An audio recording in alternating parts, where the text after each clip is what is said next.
విత్తనం విరుగకపోతే ఫలించునా?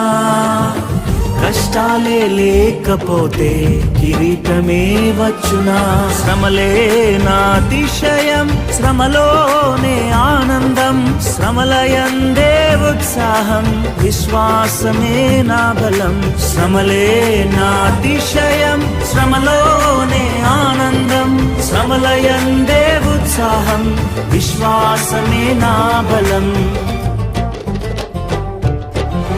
విత్తనం విరుగకపోతే ఫలించునా? కష్టాలే లేకపోతే కిరీటమే వచ్చునా?